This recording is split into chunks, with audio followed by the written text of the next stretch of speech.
नमस्कार, मैं हूं प्रतिमा मिश्रा। भारत की बात के इलेक्शन स्पेशल में आप सभी का स्वागत है। पूरे देश की निगाहें इस वक्त राजधानी दिल्ली पर टिकी हुई है।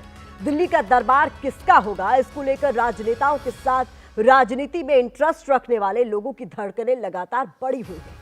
कई एग्जिट पोल्स के अनुमान सामने आ चुके हैं। रुझान देखकर बीजेपी के खेमे में खुशी है तो आम आदमी पार्टी भी हार मानने को तैयार नहीं। आज हमने आपके लिए दिल्ली चुनाव से जुड़े एग्जिट पोल्स का अध्ययन किया है।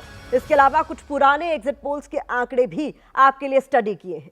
सारे एग्जिट पोल्स का ट्रेंड देखने के बाद हमने जिन सवालों के इर्द गिर्द विश्लेषण तैयार किया है वो ये है कि क्या दिल्ली में एग्जिट पोल पलट सकते हैं? क्या दिल्ली का चुनाव परिणाम एग्जिट पोल्स के अनुमानों से अलग होगा? क्या दिल्ली के चुनाव नतीजे सबको चौंकाने वाले साबित होंगे? सबसे बड़ा सवाल तो यह है कि वो कौन से फैक्टर हैं जो एग्जिट पोल्स के अनुमान फेल होने का संकेत दे रहे हैं। इन सारे सवालों पर खास मेहमानों के साथ हम चर्चा करने वाले हैं। 8 बजे की चर्चा के केंद्र में होगा, आपको बता दें, एग्जिट पोल्स का पोल खोल विश्लेषण।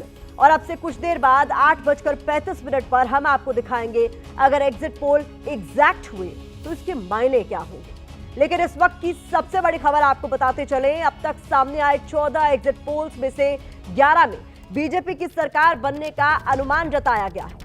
2 एग्जिट पोल ऐसे हैं जो आम आदमी पार्टी की सरकार बनने का अनुमान व्यक्त कर रहे हैं, जबकि एक में आम आदमी पार्टी और बीजेपी के बीच कांटे की टक्कर नजर आ रही है। तो अब तक सामने आए एग्जिट पोल्स का निचोड़ क्या है, यह हम आपके सामने रखेंगे एक एक कर। आज हमारे पास कुछ और एजेंसियों के एग्जिट पोल का डेटा भी आ चुका है। ये वो एजेंसीज हैं जिनके पहले किए गए कई अनुमान सही साबित हुए हैं।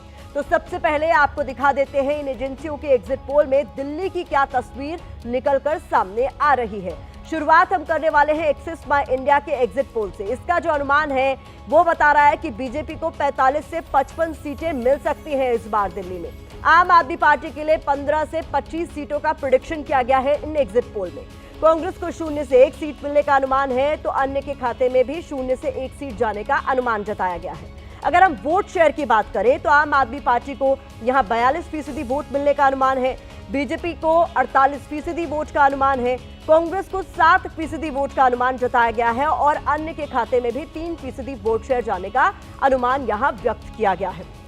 आगे बढ़ते हैं, टुडेज चाणक्य के एग्जिट पोल क्या आंकड़े, क्या अनुमान दिखा रहे हैं ये भी समझ लीजिए।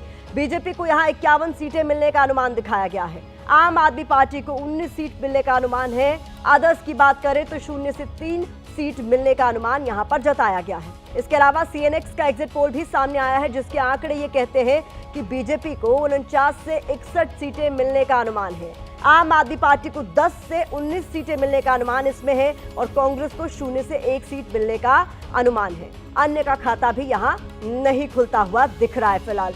तो कुल मिलाकर हमारे साथ बेहद खास मेहमान इस चर्चा में शामिल हो चुके हैं। रोहन गुप्ता, प्रवक्ता बीजेपी के, हमारे साथ जुड़ रहे हैं। मनोज सिंह काका को आप देख रहे हैं, समाजवादी पार्टी के प्रवक्ता। इसके अलावा आम आदमी पार्टी के प्रवक्ता का भी हम इंतजार कर रहे हैं। लेकिन रोहन गुप्ता जी, अब तक के जो अनुमान, जो आंकड़े एग्जिट पोल्स के हैं उसको देखकर बीजेपी काफी बम नजर आ रही है, लेकिन विपक्ष लगातार ये कह रहा है और आम आदमी पार्टी जो फिलहाल सत्ता में वो भी ये कह रही है कि एग्जिट पोल इससे पहले गलत भी साबित हुए। तो it's too early to say anything. देखिए कोई भी पार्टी अगर एग्जिट पोल से खुश या दुखी होती है, इसका मतलब कि ग्रास रूट से, धरातल से उसका संपर्क नहीं है।